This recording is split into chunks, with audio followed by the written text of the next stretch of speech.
All right, Shalom. All praises goes to Yahweh, Bahashem, Yahushai, Bahashem, Rakakwadash. Double honors goes unto the apostles and the elders from Great Millstone that have taught us this truth. Much love and peace and blessings goes to all the hopeful elect brothers that are teaching the word of Yahweh, Bahashem, Yahushai. So basically, there's going to be a lesson. World War III is coming in hot, man. Because in the midst of these prophecies we got going on, one of the most prevalent prophecies that's set to take place is all the major nations of the world going into fight in the Middle East in World War III. Now, we know since about the 1940s, you had an Edomite installment, a colony, if you will, of Edomites out there in our holy land of Israel that call themselves Israelis or Jewish people. Now that's major because in the very essence, that's the Lord letting us know that war is going to be sprung up out there, because ever since then, these Israelis have been committing acts of war in that area. So it's leading to a very heavy and major war, which is prophesied in the Bible, World War III. And now just recently, you had this guy, the Iranian prime minister. He's ordering plans to attack Iran. I don't know in what form, right? It could be some type of missile strike or whatever. But as far as prophecy alludes to, it's going to get to the point where Israel will invade Iran, will attack them directly on Iranian soil, send foot soldiers over there.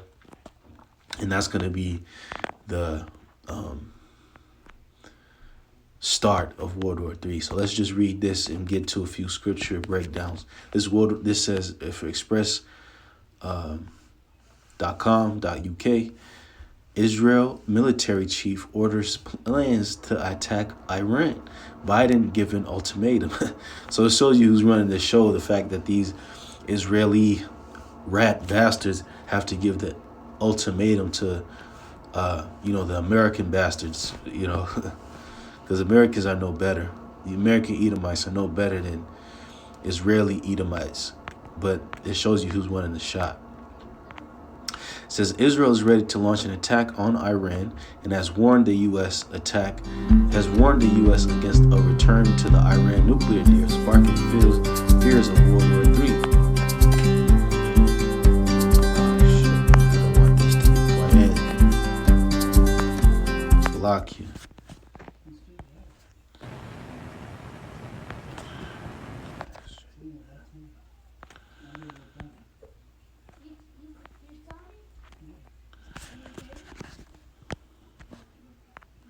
So it says, Israel's top military chief said the army is preparing to combat the threat posed by Iran and has ordered U.S. President Joe Biden not to return to the Iran nuclear deal, even if the accord is strengthened. Lieutenant General Aviv Kohavi said it would be bad and wrong for the U.S. to sign back up to the international treaty and warned the Israeli army has been instructed to prepare a number of operational plans. So basically, you see, this combats this, Iran going back into the nuclear deal. Basically, it wears away at the hegemon Israel has in the Middle East. It gives Iran more of an advantage over them. So they don't want that. Even if that deal isn't necessarily about getting arms and making arms to be able to destroy Israel directly, but it is a boost to their economy, a boost to their strength. It says here, former U.S. President Donald Trump pulled out of the Joint Comprehensive Plan of Action in 2018, which granted Iran economic sanction relief in return for curbs on its nuclear weapons program. The decision to abandon the treaty was supported by Israeli Prime Minister Benjamin Netanyahu, who argued the treaty did not provide enough safeguards against Iran's weapons program. The U.S. is expected to sign back up to the deal, but put in place by former President Barack Obama in 2015, an administration where Mr. Biden served as vice president. Iran has since urged Washington to return to the treaty as soon as possible, but no formal decision has been made.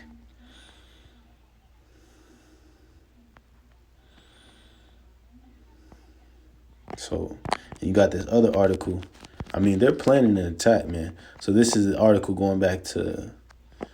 This is going back to November.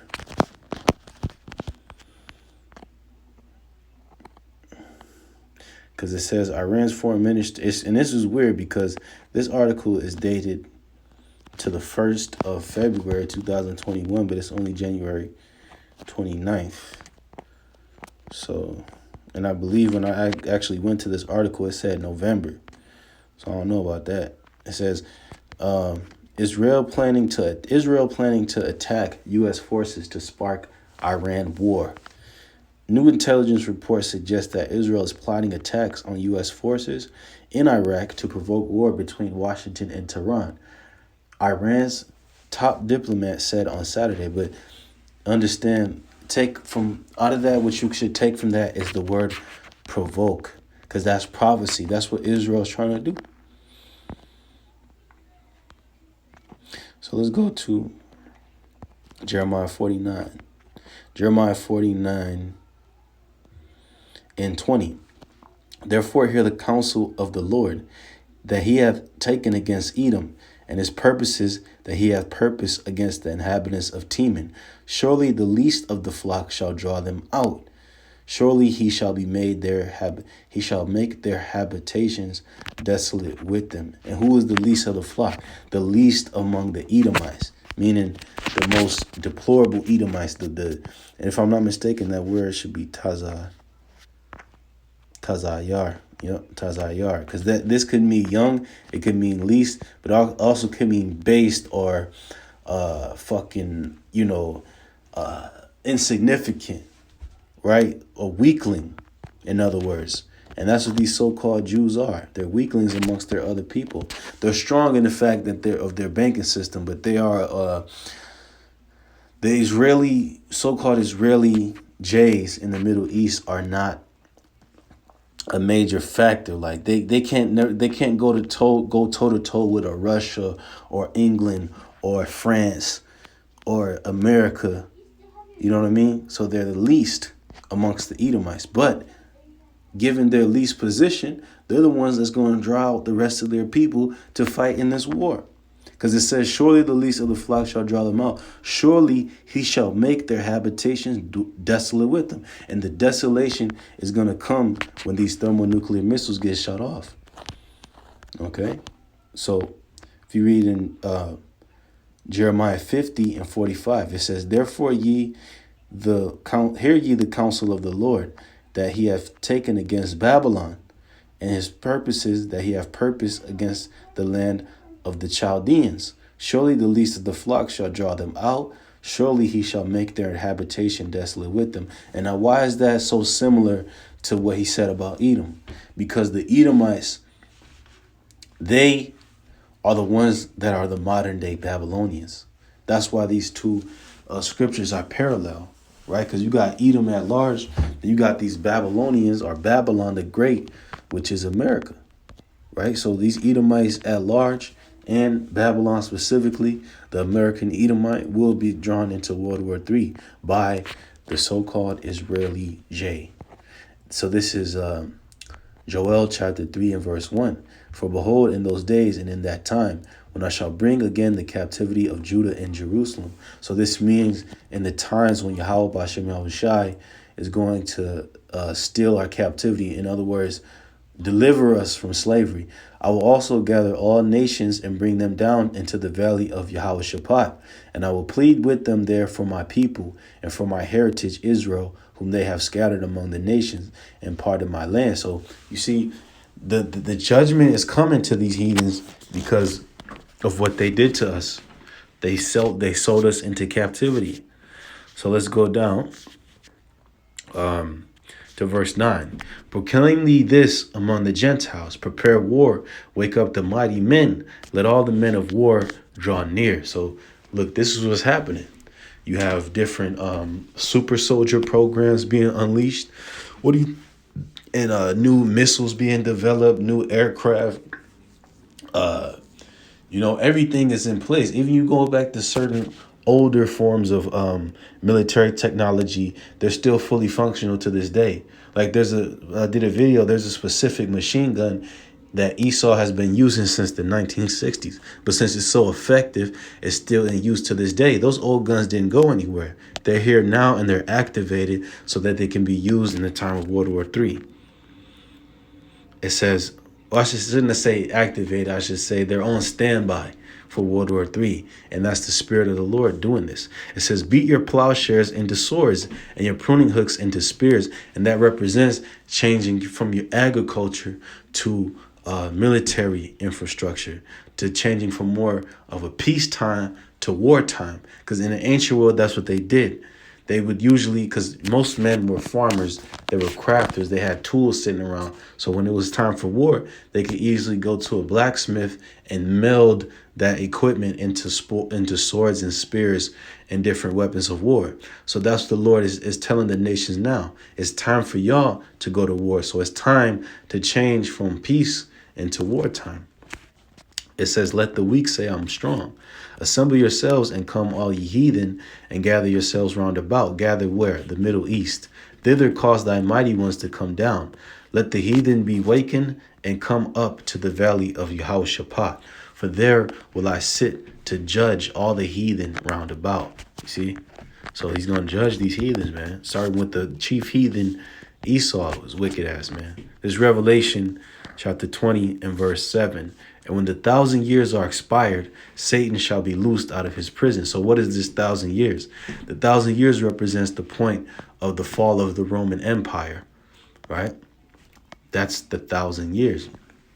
But it says, because during that 1,000-year period, the Edomites had no prominence in the earth. They were basemen. They were like cavemen, basically.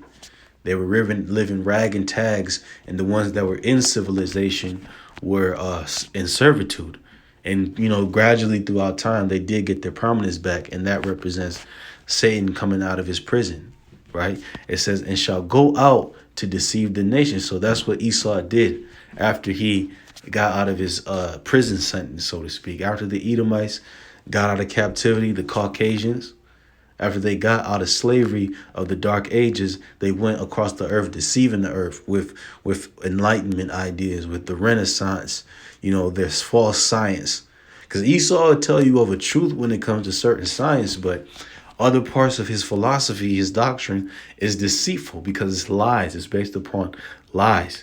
It says the main thing is what? Atheism, Big Bang Theory.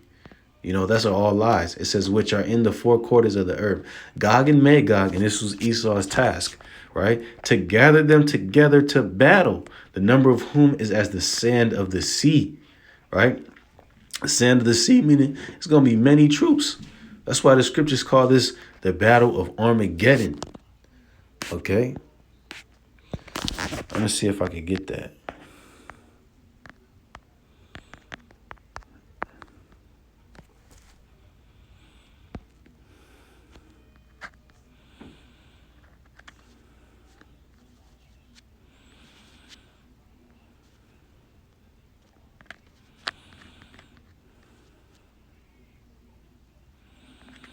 This is Revelation 16:16. He gathered them together into a place called in the Hebrew tongue Armageddon. In other words, the mountain of truths, meaning it's going to be many soldiers and robots, androids fighting each other in the Middle East. So this is Revelation 12 and verse 9. It says, and the great dragon was cast out, that old serpent, called the devil and Satan, which deceiveth the whole world. He was cast out into the earth, and his angels were cast out with him. See? Oh, matter of fact. No.